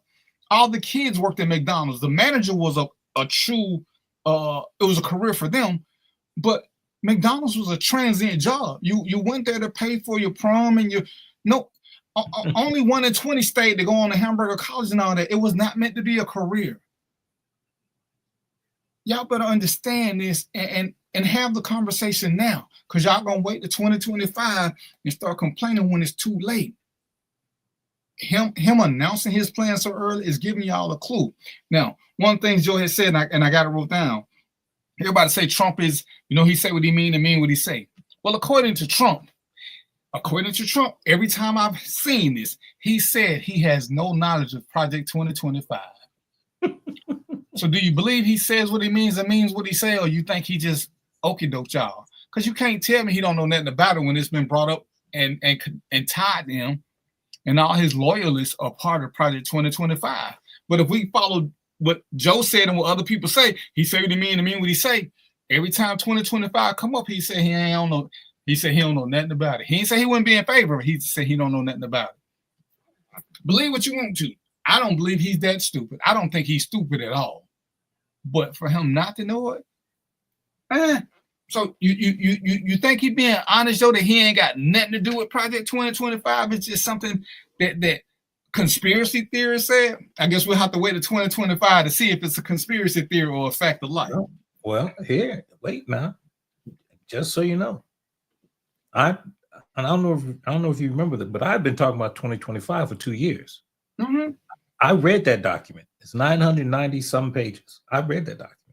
Like I read Mein Kampf, which was probably dumb on my part. Here's the interesting thing. 2 of the things that talked about in 2025, he's already put in place. The that he's putting Ramaswamy and Elon Musk. It was in 2025. Here's the other thing. There's a picture of him on the plane with the guy that's the lead author of that. I've also got documents where he admits that he knows it, but so again, I think someone said it, maybe it was you. A group of lions led by sheep will outfight a group of sheep led by a lion. No, that wasn't me, but I like it. And also I put in the chat, you're talking about fighting units. Here's one that most people have never heard of. They're called the Kedan. They are part of the Mossad, which is, you talk about a fighting force? It's in the chat. The Kedan are their most fiercest fighters. Not even warriors. These are fighters. Straight up killers, whatever you want to call them. And these are the guys that have been hunting the Kedan was actually formed to find the Nazis. The remaining Nazi. Mossad was formed, and then the Kedan was the special forces within special forces. So these are the elite units, and they're operating. Ladies and gentlemen, all I can do is tell you to get ready. If you ain't got your shit in order, get ready. If your finances in bad shape, y'all got 6 good weeks. And I want to tell y'all, I'm not a holiday kind of guy. But if you're gonna do something for your kids, it's probably gonna be the last year. But I'm gonna warn you still, don't overspend on the holidays this year. You're gonna need that money. You're gonna need all that money next year. Wait, you see interest rates. Wait till you see. Musk has said they want to outprice people so they can run a monopoly, which means they're gonna raise the price on everything, so only the rich can afford to run everything. Just consider what that means. Y'all was fussing about $5 gas. Wait, y'all start fussing about $5 toilet tissue and paper towels. Yeah, but they're not gonna worry about it because the white man said it was better. And like I say, I believe personally that this is the first step to taking us to be a third world country. Yeah. Because if third world, it just means there is no middle class. And right now, everything he's doing is to wipe out the middle class. And so they're going to be the have and the have-nots, in my opinion. And I think that we also need to get involved in another war. Watch what I tell you. So, have that conversation. Inbox us, like I said, I'm gonna have him shoot me some reading lists. You know, maybe if he's lucky, he'll post them and I can just tag y'all on them, so I ain't got to keep inboxing y'all individually. But it's some things y'all just need to stop reading what, I ain't gonna say stop. Go beyond reading what people keep telling you to read on mainstream. When you hear stuff in a movie, just Google it right quick. A lot of times, there's so many things in movies that you like, what is that? And if you Google it, you're like, oh shit. Because most of this come from real world stuff. They throw little tidbits out there. You just got to catch them. Stop trying to remember the catchphrase. Listen to what they start talking about, how things were done. You know, we don't like to talk about the fact that Africans and Muslims and all them did slavery. We keep wanting to blame on white people. Once you know the history, we can stop blaming on white people because there's no need to blame it on them. Just do better. Those that don't remember history are doomed to repeat it. Slavery just was a way of life, period. There was no good group of slave owners, whether they be black, white, Israelite, whatever category y'all want to break them into, they were all doing the same thing, using physical labor and slaves to get ahead and make money and profit. Some of us, and this is the one something I truly fear based on what they're doing right now, especially when it comes to the border and other things, you're going to see the sex slave go off the chart because now, ladies and gentlemen, some of y'all going to have to do whatever it takes to feed your family. And that's going to be the easiest something for them to do. Believe what you want to about Puffy and all the rest of them, but please believe this is something, the sex slave trade is something they have mastered. They have mastered this. And if you volunteer for it, damn, because all y'all ain't going to be able to keep ahead. And if you ain't got a steady income coming, because they're going to cut back on some of these jobs, and the only job that's going to be open is going to be in the fields. If they can get away with this deportation, think of all the shit jobs that we hate doing that we look for other minorities to do. Who you think going to do them if they deport them all? Who you think going to do it? And if they don't do it, which they not initially, what you think going to happen to the prices of our crops and stuff when they don't have nobody to go out there and work the fields? What do you think will happen to the prices? I'm just saying. I hope I'm wrong. I hope I'm a conspiracy theorist. Hopefully Joe can say, see, it never happened, so it's just a conspiracy. Because what did he tell y'all? Once you prove it happened, it's not a conspiracy anymore. It's a fact. And some of these things we were told he wanted to do. But because you don't like women, and I'm going to say this, in our history, and like I said, Joe's 6 weeks older than me. In our history, I don't recall a time when black men were in need, and we're always in need. We're always in need because we're whiners, that black women weren't there to hold us up. And we have never returned that favor. I will go back to my favorite subject. Breonna Taylor, by all accounts and everything I said, and Joe helped me out on this, was truly an innocent. Yes. But we don't talk about her the way we talk about George Floyd. And I ain't saying he deserved what he got, but George Floyd was a criminal. We should be talking about Breonna Taylor. She was an innocent. She was screwed over by the system, and she keeps getting screwed over. People saying George Floyd, Breonna Taylor, even Ahmaud Arbery, innocent. He never did nothing.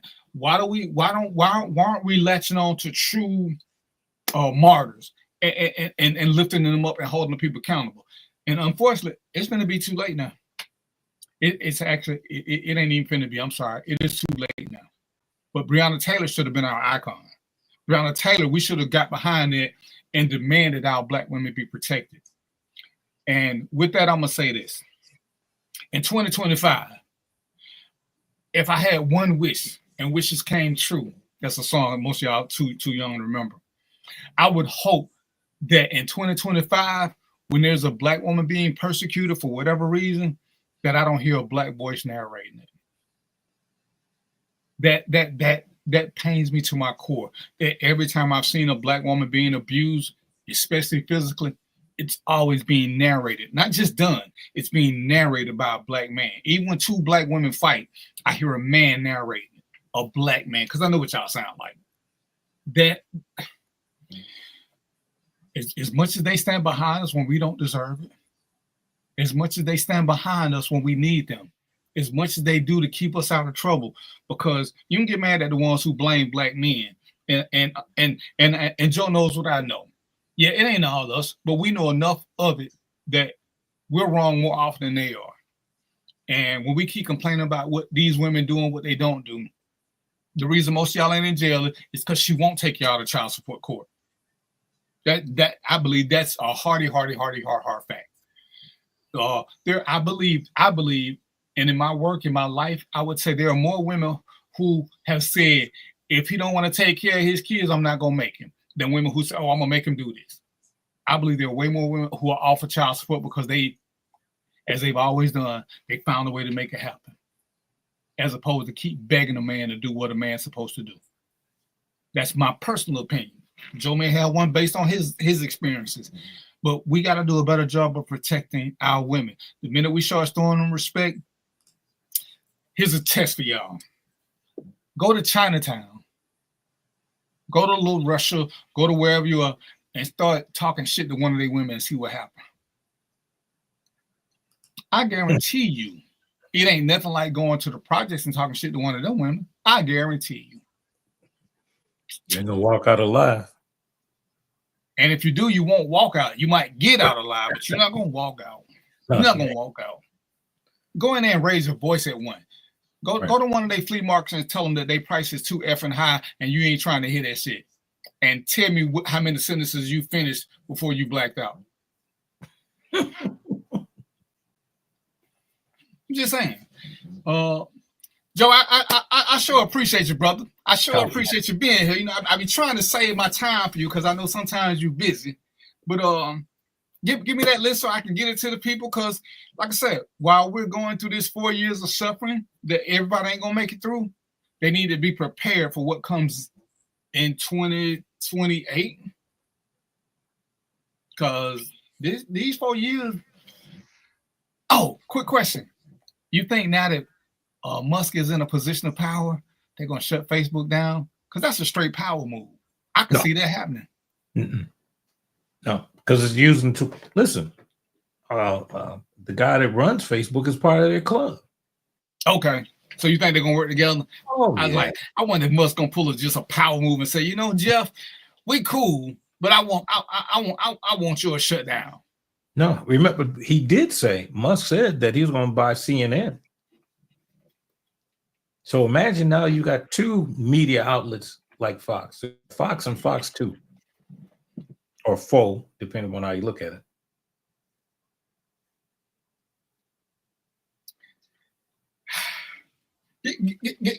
Give me some good news as a parting shot, Joe.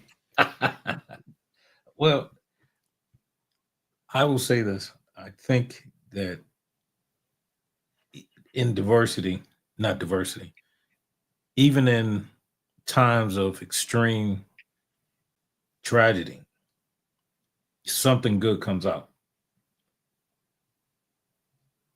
I can only hope that something comes out of this that's good, because these are going to be dark times. People are not going to, particularly, and unfortunately, we live in what I call, we suffer from this thing I call PTSD, not what you think it is. It's post-traumatic slave disorder. And with that trauma comes unhealed, trauma.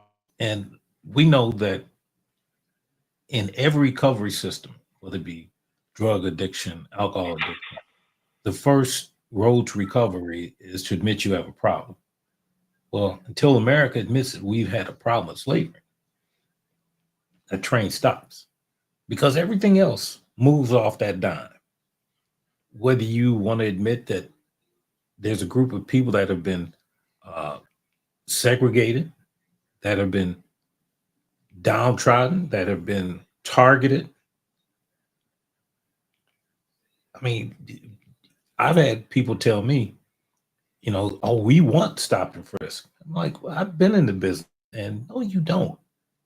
Qualified immunity, understand this. Qualified immunity only came about in 1984.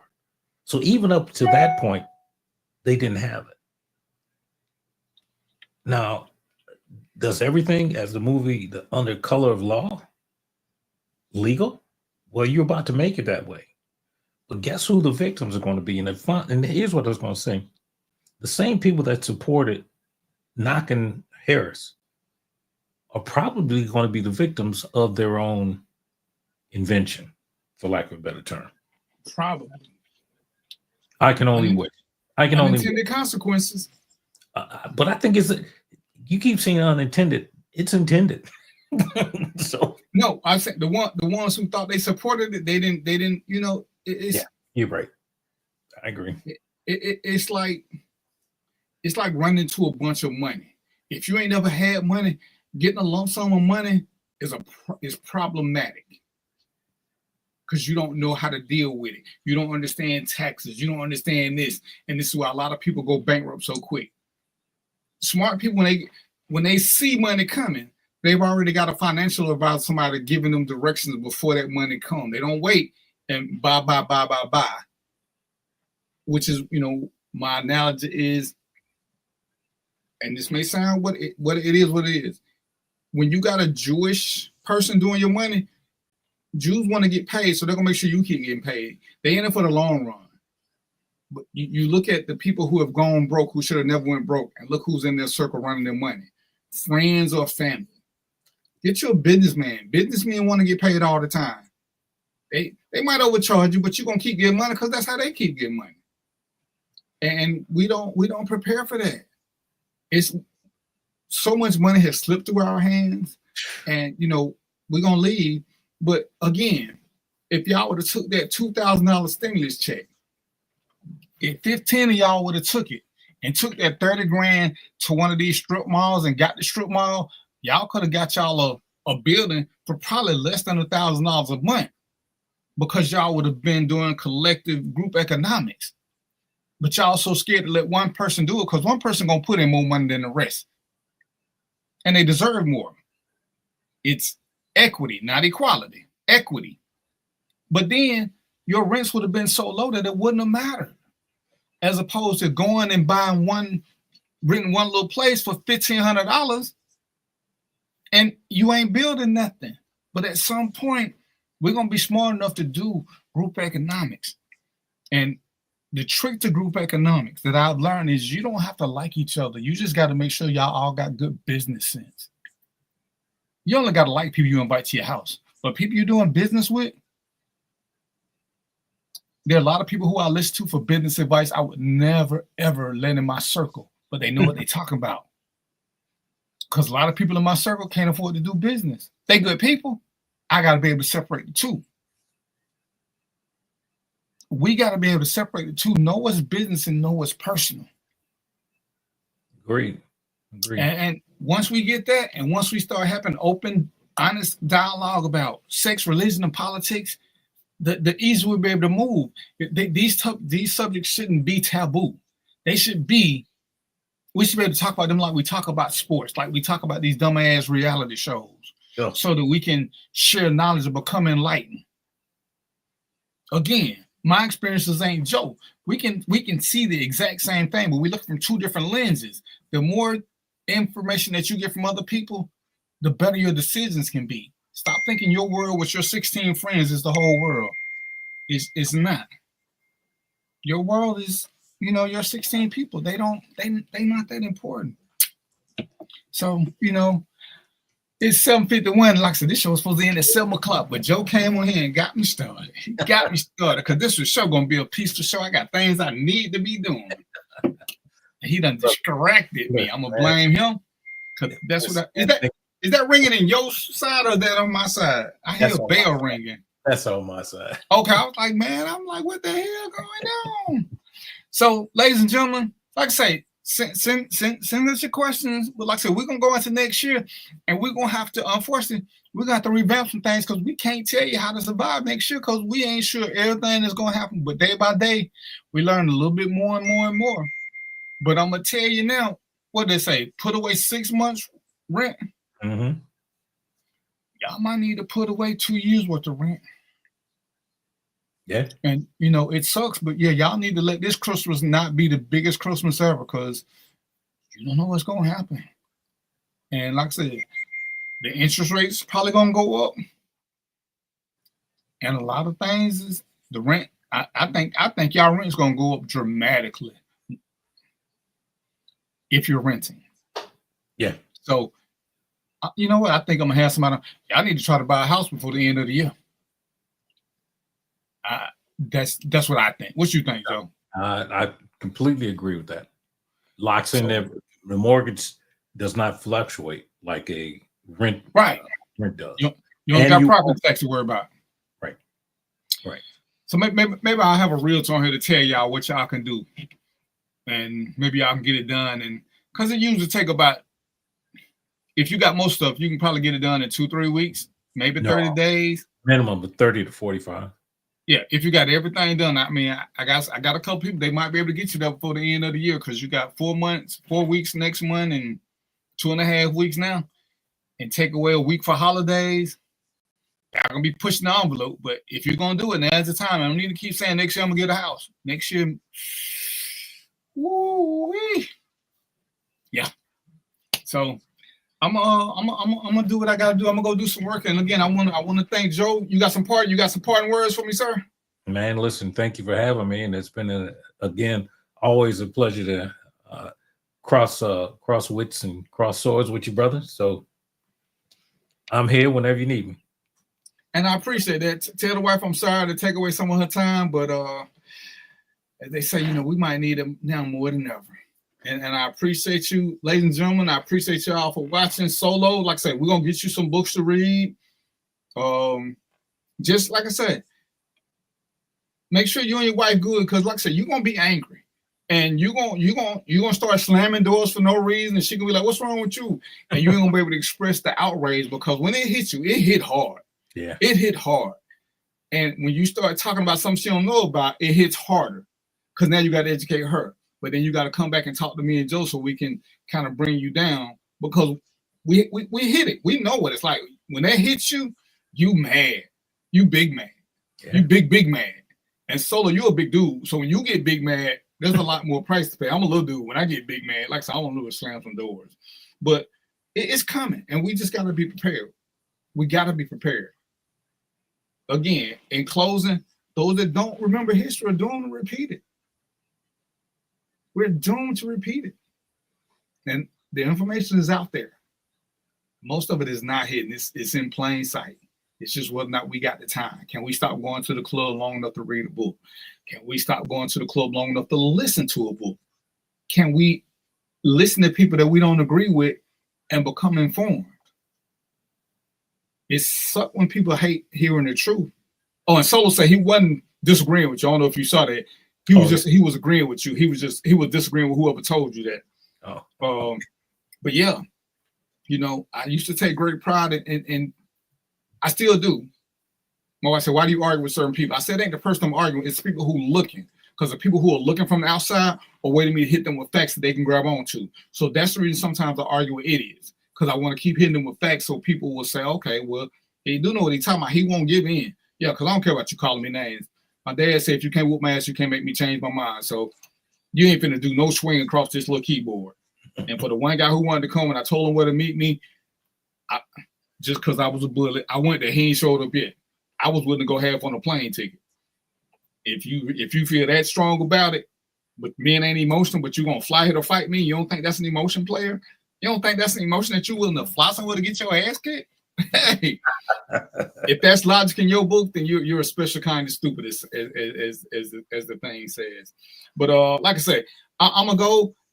Joe, we're gonna figure out some things to do, because we might have a lot to do before 2025 hit. We may have to hit that accelerator and go straight to fourth gear. Let's go.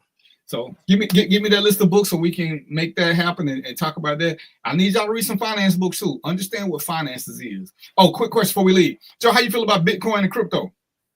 I think it's going to be something that's going to be hidden. I think it's a necessary evil, but you better understand it. Yeah, you better understand it. Because most of the financial people I talk to, they don't like it. But if it's being pushed for the next 4 years, and you might need to get a grip on it. And it is. Trust me when I tell you this. If you watch Elon Musk has a crypto out there. Did you know that? No, I knew Trump got a face coin or something. I heard about something. Yeah, he has an NFT basically. But Okay.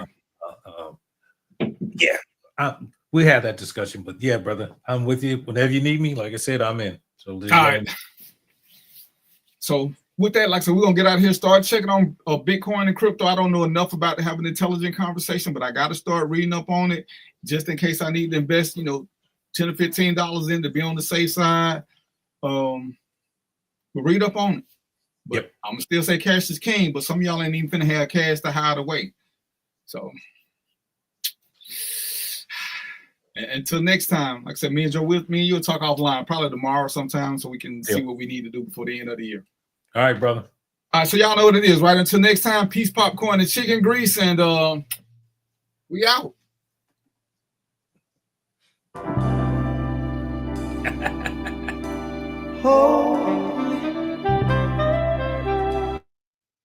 Hey, grab me one too.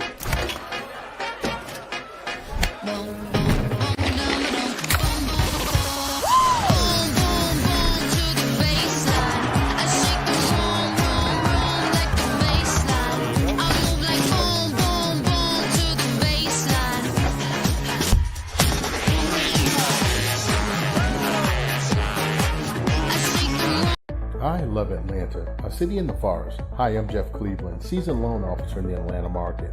And whether you're buying a new home, refinancing to do debt consolidation, home improvements, or just to lower your payments, give me a call. I'll ensure that you're treated with dignity and respect, that you're informed throughout the process, and that there are no surprises at closing. Give me a call and let's get started.